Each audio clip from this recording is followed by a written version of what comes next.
Hi, this is Kaylee, and we're going to talk a little bit about Newton's laws, specifically Newton's second law, and its application with objects that there's no friction, so friction is not involved in this at all. So Newton's second law is basically this. This is a way that you can write it, that mass times acceleration equals the sum of the forces. Now you can go back and use the old thing where F net equals ma, and then F net is also equal to the sum of the forces. But this kind of combines those two.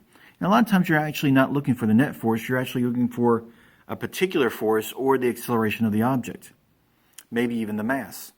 So let's take a look at this first one. So I've got this situation right here. Now if we try to draw a free body diagram of this, well, we've got gravity acting on it.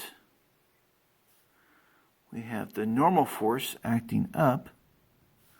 We have actually two forces going this way. One's 20 newtons, the other one is 16 newtons. And a force holding it back that's 8 newtons. Not drawing the scale very well.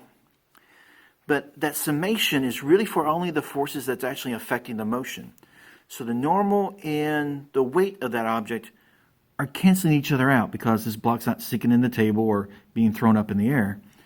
And so those two cancel each other. So we're only really worried about these three horizontal forces that's actually causing it to move. So if we look at this, start off with ma equals the sum of the forces. Well, mass is 4. Acceleration we don't know. But if forces are going in the same direction, they add. They go in opposite directions, they subtract. And so we have 20 plus 16, minus 8. And so if we work through that, 20 plus 16, take away 8, we get 4a equals 28 newtons, or 28. Let's not worry about units just yet. Divided by that 4. So our acceleration is 7 meters per second squared for that one.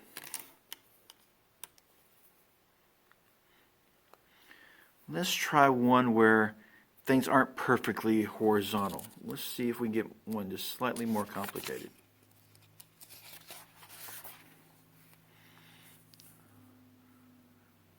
Okay, so on this one, now the force is not horizontal. We actually have an angle to it. So we have a 30 Newton force that's pulling at an angle of 25 degrees to the horizontal on this 5 kilogram block, and we want to know the acceleration of the block. Well, again, I want to first draw the free body diagram. So we've got weight. We're touching a surface, so we have a normal, but those two aren't necessarily equal to each other anymore. And then we have this force, this tension, that's 30 newtons, going off at this angle of 25 degrees. We don't have to actually draw the angle in there for the free body diagram. And after you draw a free body diagram, don't change it. We can go back up to the picture to add something in. Because if this is pulling at an angle, that means part of this force is pulling horizontally, and part of this force is pulling vertically. Well, the vertical part, again, is not affecting the motion. So the vertical part of this and the normal force is canceling out the weight. But what's only moving it is the horizontal part of this tension. And so I want to figure that out. So force in the x is equal to the main force times the cosine of the angle. So it'll be 30 cosine of 25 degrees. Just a little trigonometry. So 25 cosine times 30 gives me 27.19 newtons. That's the force in the x. And that's the force that's actually dragging this box across the ground. So now we can go ahead and do ma equals the sum of the forces. Now in this one, we didn't have any force holding it back. There's no friction. There was nothing pulling the other direction. So the only force that we have that's actually moving it is Fx. So that will be 5A equals 27.19. A is going to be 27.19 divided by 5. 5.3, whoops, sorry, 5.4, actually, meters per second squared, if I do my rounding properly. Only that force is pulling it. This one is actually trying to lift the block, but as long as this vertical force doesn't exceed the weight of the block, then the block stays on the table. If this force in the Y is actually greater than the weight of the block, we actually jerk the block off the table. In that case, friction, you wouldn't have any friction anyway. But right now we're saying that the surface in this block, the friction between those is negligible. Let's do one more, but this time let's not worry about tension in ropes. On this one, we are actually lifting this object. So we got a 6 kilogram box that we're lifting with a force of 100 newtons, and we want to know its acceleration. So if I was going to draw a free body diagram, I have this force acting up, which is our 100 newtons, but I also have a force of gravity acting down. Force of gravity is always acting straight down. I like to draw these free body diagrams because it lets you know what you can add and subtract and what you got going on. So again, I want to do this.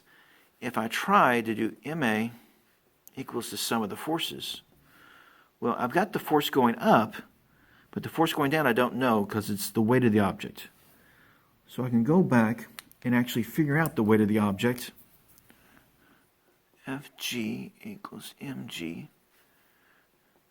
Mass is 6, gravity is 9.8, and we find that the weight of the object is 58.8 newtons, and that is acting down, so we're going to take MA equals the force up minus gravity acting down. So 6A equals 100 minus 58.8. Subtract those and then divide by 6.